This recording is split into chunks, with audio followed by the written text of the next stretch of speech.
Alors, avant de présenter notre conférencier, je me permets de vous rappeler le mandat conféré par la loi au Conseil consultatif de régie administrative de l'Autorité des marchés financiers, que j'ai l'honneur de présider depuis janvier 2020.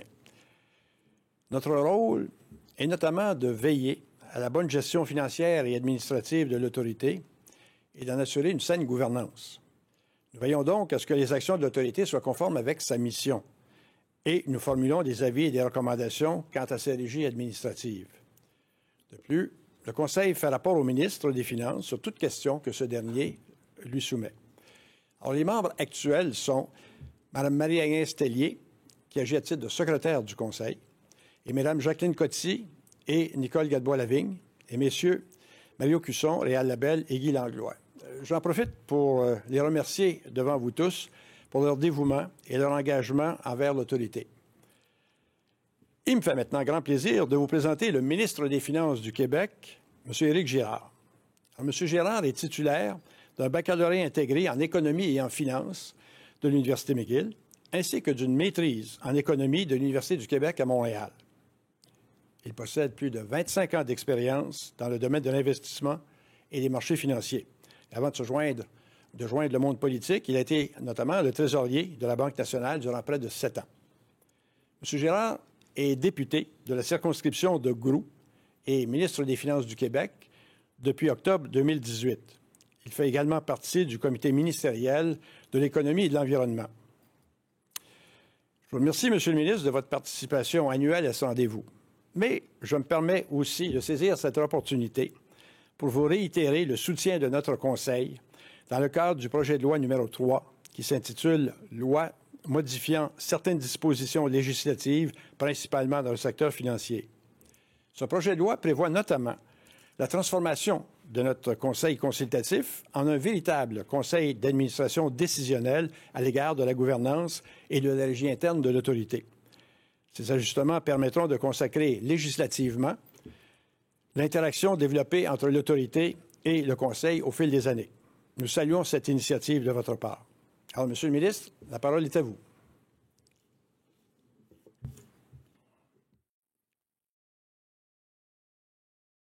Merci beaucoup. Et merci Louis, M. Panay-Raymond, et je vous encourage tous à écouter la présentation de Mme Wilkins. Je pense que c'est une autorité en la matière et je vais l'écouter moi-même, peut-être en différé par contre. Je m'en voudrais de ne pas souligner le travail exceptionnel du ministère des Finances, de l'Autorité des marchés financiers et de mon cabinet, puisque nous sommes en période pré-budgétaire. Il y aura une mise à jour sur l'état de l'économie et la situation financière du Québec jeudi. Et je vous confirme que toutes ces équipes travaillent très fort les soirs et la fin de semaine. Alors, je les remercie personnellement. Vous comprendrez que mes propos, puisque nous divulguons l'information confidentielle sur les finances publiques du Québec à tout le monde au même moment, jeudi, mes propos s'en tiendront à des commentaires généraux quant à l'état de l'économie et des finances publiques. Je veux donc vous parler des défis et des enjeux de politique publique auxquels nous faisons face. Et j'avance. Tout d'abord, M. Panay-Raymond a parlé du projet de loi 3. Il est important de rappeler que le ministère des Finances et le ministre est responsable de 9 lois du secteur financier et on a tendance à l'oublier. Il y a plusieurs lois et ces lois-là doivent être modernisées. Et dans un monde idéal, à chaque année, il y aurait un omnibus financier qui viserait à moderniser ces 9 lois.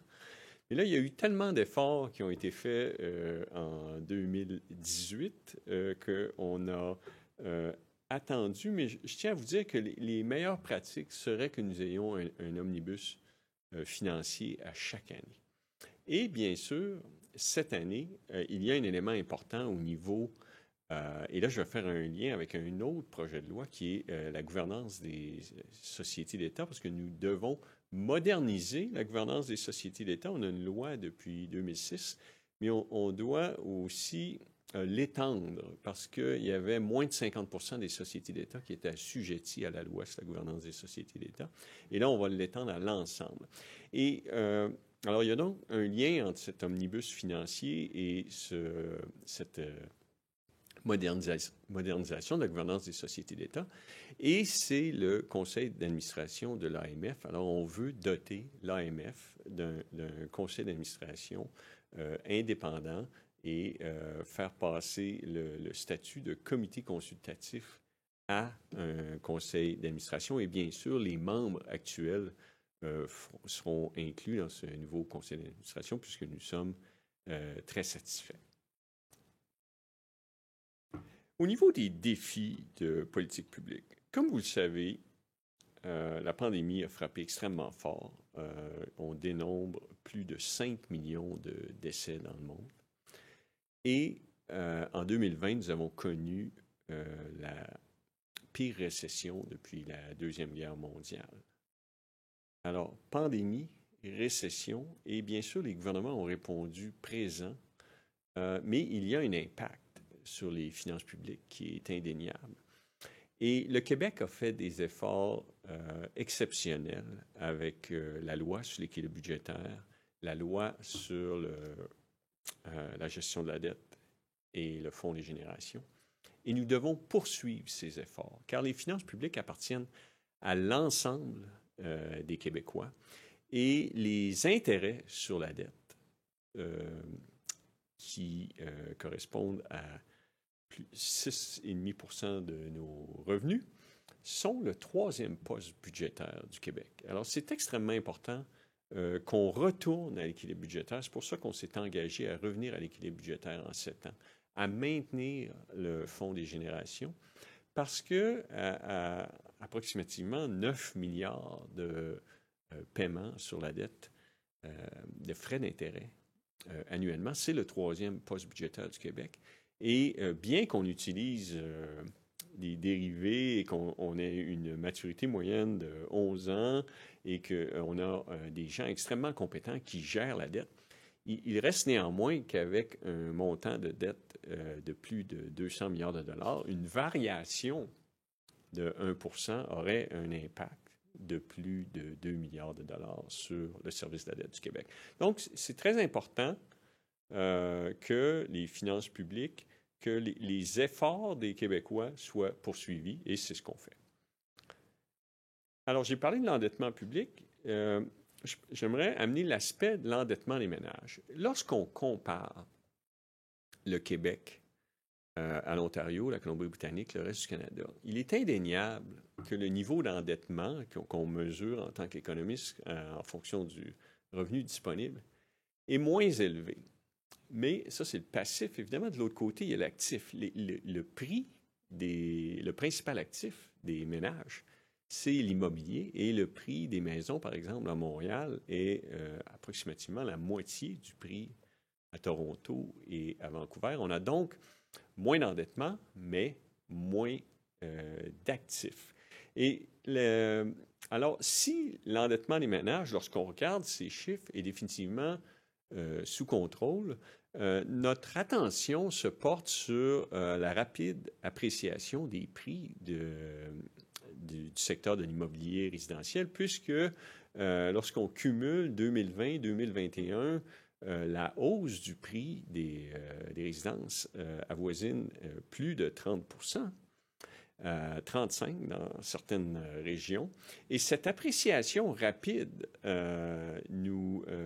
évidemment, nuit à l'accès à la propriété et nous amène à se poser des questions. Et c'est pour ça que nous avons amorcé la consultation sur les pratiques du courtage immobilier. Nous avons reçu plus de 14 mémoires et nous étudions ceux-ci et nous divulguerons nos intentions en temps et lieu. Mais c'est certain que le gouvernement surveille de très près et nous étions très heureux de voir le resserrement sur les règles d'octroi hypothécaire qui a été mis en place plus tôt par l'AMF et le Bureau du surintendant des institutions financières.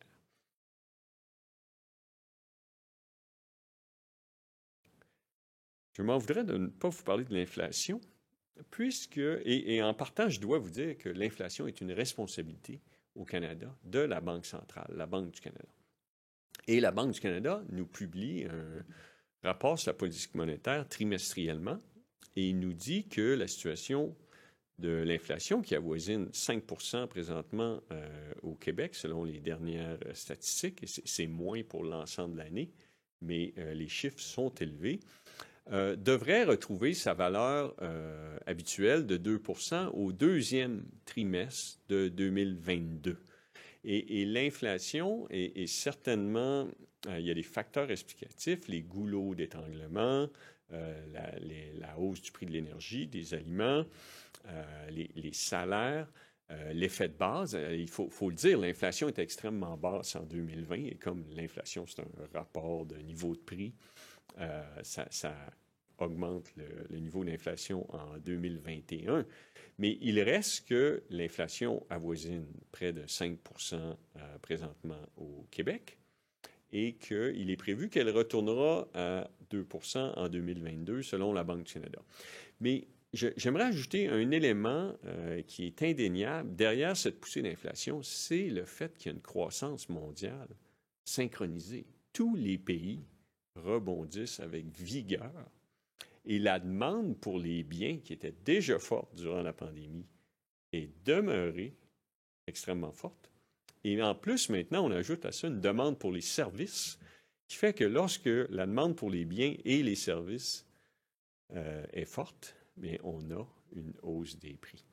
Et c'est aussi un facteur que nous surveillons parce que ceux qui ont le plus de difficultés, parce que le revenu disponible a augmenté plus que l'inflation au cours des 2 dernières années, mais il n'en reste pas moins que lorsqu'on regarde la distribution des revenus au Québec, les personnes les moins nanties sont celles qui souffrent le plus de la hausse de l'inflation.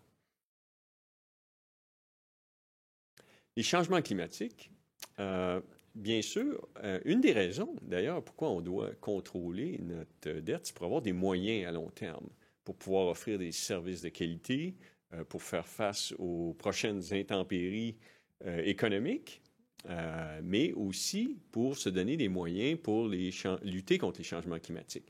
Et au Québec, nous avons un plan pour une économie verte qui vise à accomplir, supporter les gestes dont nous avons besoin pour atteindre nos cibles de réduction de gaz à effet de serre en 2030. Il y a un plan quinquennal de mise en œuvre qui a été publié par le ministre de l'Environnement. Et ce qui est peut-être le point qui est le plus important, c'est que ce plan est révisé à chaque année. Alors, bientôt, le ministre de l'Environnement reviendra devant nous pour actualiser, dire ce qui a été accompli dans la dernière année, ce qui doit être ajusté. Et c'est extrêmement important. Et je souligne aussi l'établissement à Montréal du bureau de l'International Sustainability Standard. Bien sûr, c'est une excellente nouvelle pour Montréal et le Québec qu'on reconnaisse notre expertise. Et pour moi, je dirais que ça va amener dans les états financiers une transparence et une exactitude de l'information. Et je fais un lien, lorsque j'étais trésorier à la Banque nationale, on a eu les EDTF, le Enhanced Disclosure Task Force sur la liquidité, qui fait qu'il y a 10 ans, c'était impossible de connaître la position de capital et de liquidité d'une institution financière en lisant ses états financiers, alors qu'aujourd'hui, n'importe quel analyste qui est aguerri peut comprendre la position de capital et de liquidité d'une institution financière grâce à ces règles de divulgation qui ont été introduites. Et pour moi, ce sont mes attentes vis-à-vis la divulgation des risques climatiques, que ce soit transparent et que ce soit exact. La cybersécurité, c'est extrêmement important.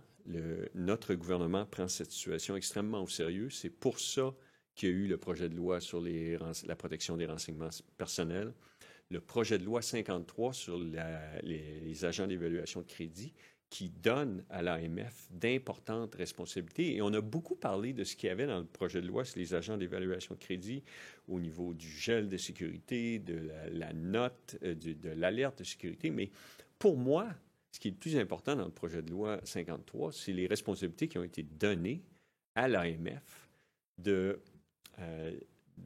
d'imposer des lignes directrices en termes de pratiques commerciales et de gestion aux agents d'évaluation de crédit. Et ça va faire une grande différence pour les citoyens.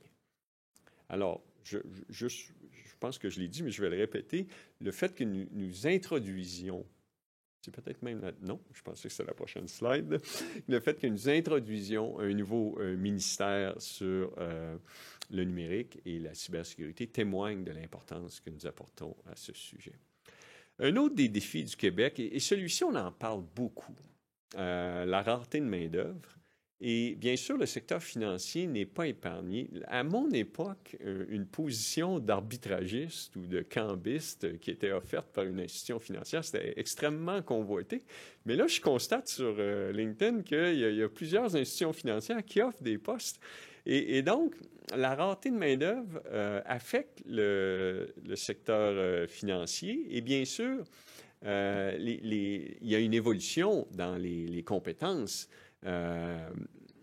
Oui, des compétences en finance, en économie, mais maintenant, on doit être très fort en mathématiques, en programmation.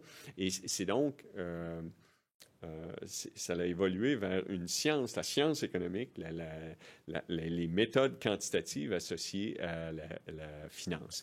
Et je voudrais vous dire à propos de la rareté de main-d'œuvre, oui, on a plus de 200 000 postes vacants au Québec. Mais on a aussi, en même temps, et ça c'est particulier, lorsqu'on regarde le taux de participation ou le taux d'emploi que nous avions avant février, avant la crise, on a plus de 100 000 personnes qui travaillaient en février 2020 qui ne travaillent pas aujourd'hui. On a 250 000 chômeurs. On a 200 000 jeunes au Québec de moins de 30 ans qui sont ni aux études, ni en emploi, ni en formation. On a un taux de participation des travailleurs expérimentés qui est plus faible qu'en Ontario. On veut accueillir plus de 50 000 immigrants cette année, plus le rattrapage qui n'a pas été fait en 2020. Alors, il nous a manqué 25 000 immigrants en 2020 et on va récupérer, je crois, près de 20 000 cette année. Donc, oui, il y a de la rareté de main-d'œuvre partout dans l'économie au Québec, mais la solution est ici, elle est devant nous, c'est la formation, la requalification de la main-d'œuvre existante et l'accès aux études supérieures, la diplomation. Les solutions sont devant nous. Bon, mon équipe me dit toujours, Éric, il ne faut pas que tu parles d'équation dans tes présentations, et j'y prends un plaisir. Vous savez, on a un objectif de rattraper l'écart de richesse avec l'Ontario, qui était à plus de 17 %, puis qui a baissé. Et puis, pour avoir plus de production, ça prend plus de travailleurs plus productifs. Parce que si mon équation, c'est Y est égal à L fois Y sur L. L étant les travailleurs et Y sur L, la productivité des travailleurs. Et au niveau de la productivité, je veux vous donner l'heure juste. Lorsqu'on regarde la période 2009 à 2019, le Québec a créé plus d'emplois que l'Ontario, mais n'a pas été plus productif.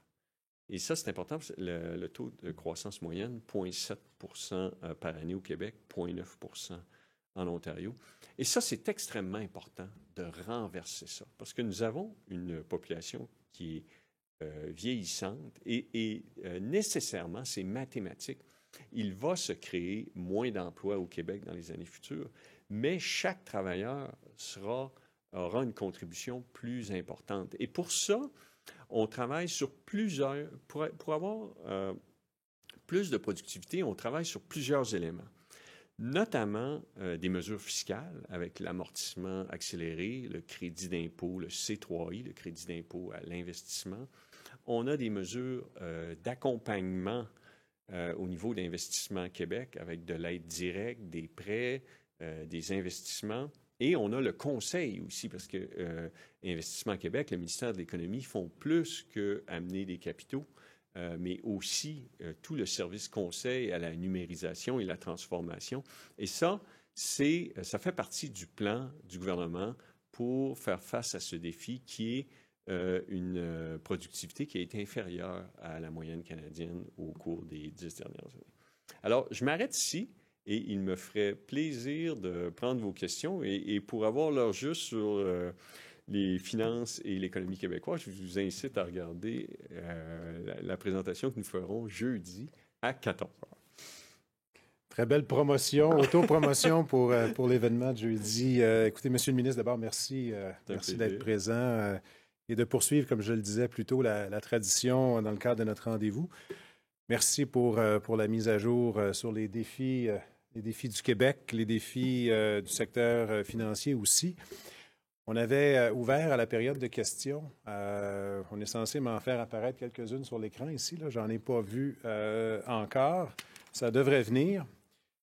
En fait, peut-être une première, si on peut y aller avec celle-ci, puis vous avez touché quand même un peu dans la présentation ce sujet-là.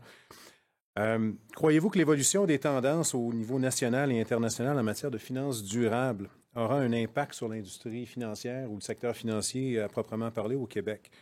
Comment entrevoyez-vous évoluer la finance durable au Québec? Juste aller un peu plus loin sur ce que vous avez... Mais je pense que ça aura un impact non seulement dans l'industrie financière, mais pour toutes les entreprises. Parce que la divulgation des états financiers, c'est une responsabilité de toutes les entreprises. Et je pense que qu'on soit épicier ou en aéronautique ou une institution financière, il est important que nos états financiers donnent l'étendue des risques auxquels l'entreprise fait face. Et présentement, au niveau des changements climatiques, c'est qu'on avait plusieurs normes, on manquait d'uniformité. Et c'est ça que la récente décision d'IFRS qui donne un mandat à Francfort et à Montréal, c'est là que ça va aider, dans l'uniformité au niveau de la divulgation. Et mes attentes, c'est plus de transparence, plus d'exactitude, plus d'uniformité.